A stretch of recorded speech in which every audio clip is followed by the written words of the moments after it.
Hindi na makuhang magluksa ng Pilipinang si Christine nang mamatay ang boyfriend niyang German dahil umatras bigla ang kanyang luha sa laki ng singil ng puninarya.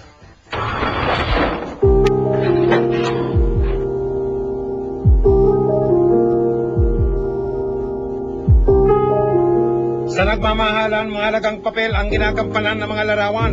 Ito ang magsisilbing ala-ala ng wagas na pagmamahalan. Pero sa larawang ito, tila may misteryo.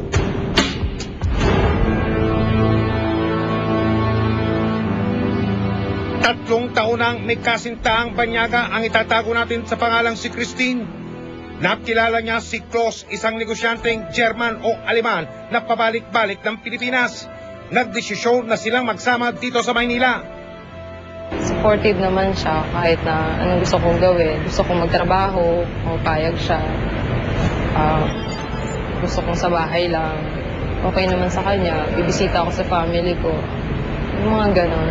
Mabait siya. Tsaka very reasonable na tao. Minahal at inalagaan daw ni Christine ang nobyo. At kahit may sakit, hindi raw niya nagawang umalis sa tabi nito. Yung huling uwi niya sa Germany, na-admit din siya doon. Same diagnosis, liver cirrhosis. Tapos yun, hindi naman siya nag-undergo or nag-take ng any medication, medicines, wala. Noong 15 ng Disyembre, laking gulat ni Christine nang nagising siya na wala si Klaus sa kanilang higaan. Sa loob ng kanilang banyo, ito ang tumambad na eksena kay Christine. Wala nang buhay na nakaupo sa palikuran ang 59 na taong gulang na si Klaus. Unang-una kong hinapos yung mukha niya, yung pisngi niya. Hindi na siya sumagot. Kasi taranta na ako. Hindi ko ma-explain eh. Sobrang...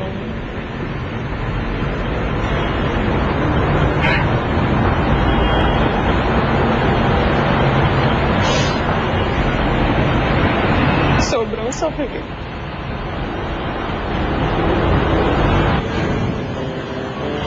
Agad siyang tumawag ng mga pulis. Dahil siya ang huling nakasama ng kanyang kasintahan, isinama siya ng mga otoridad para imbestigahan.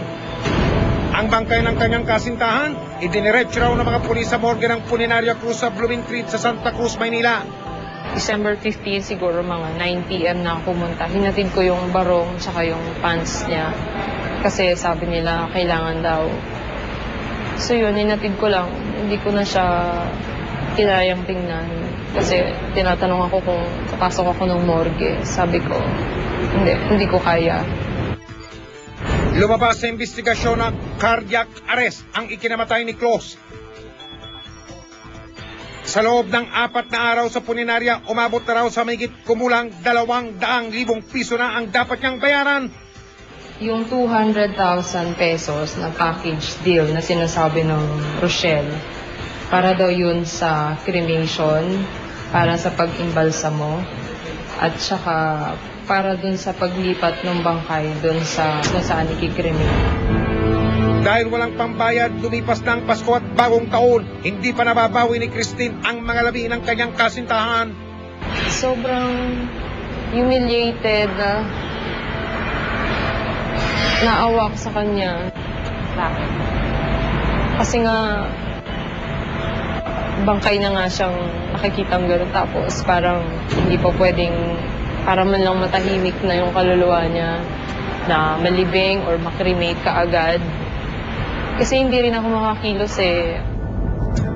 Dahil ginigipit na raw siya ng Puninaria, lumapit na si Christine sa Embahada ng Germany, sa tanggapan ng Pulis Maynila at sa investigador.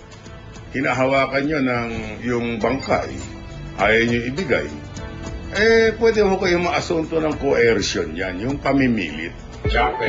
Dahil dito, isang operasyon ang agad na isinagawa. So, all you have to do is look for the owner. Na unang pumasok ang isa naming kasamahan, alamin niya kung magkano ang maaaring abutin kapag kinuha ang serbisyo ng naturang Puninaria. Sa 20 bill, kasama na raw yung serbisyo, tsaka yung balsamo, tsaka kabaong, tsaka pagkuha dun sa patay, sa bahay. Ang pinakamahal naman, 80 mil. Ganon din ang serbisyo nila. Naku po, di kung gano'n ay pinalobo nga ang bayarin ni Christine. Maya-maya pumasok na ang mga operatiba kasama si Christine, opisyal ng Embahada ng Alemanya at ang investigador.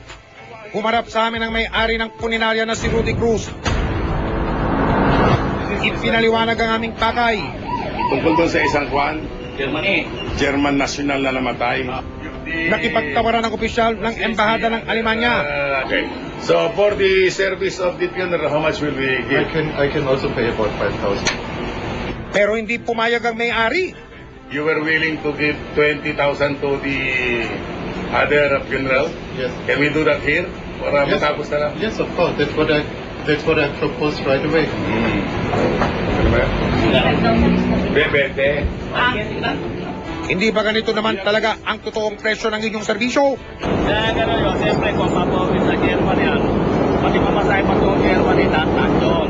Pero ayon naman kay Christine, wala silang ganitong napag-usapan.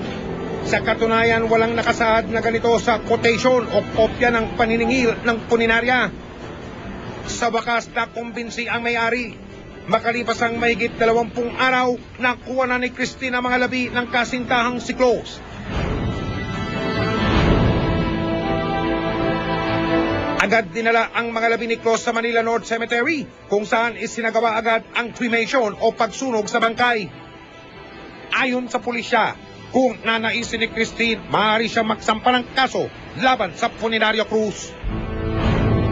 Pero mas pinili ni Christine na wag nang magsampa ng kaso laban sa Funeraria. Sa huling pagkakataon, humarap si Christine sa altar kasama ang abo ni Close. Iniwan man siya ng pinakamamahal niya sa buhay para kay Christine mananatiling buhay sa kanyang isipan ang mga ala-ala ng kanyang kasintahan. Susunod, mga produktong nakakaginhawa raw sa kalusugan, pinipirata na rin. Yung binili ko nga na 1-2, sa kanila nasa 250 lang. Pwede mo patawaran 200. Alam niyo bang fake yung binibenta nyo?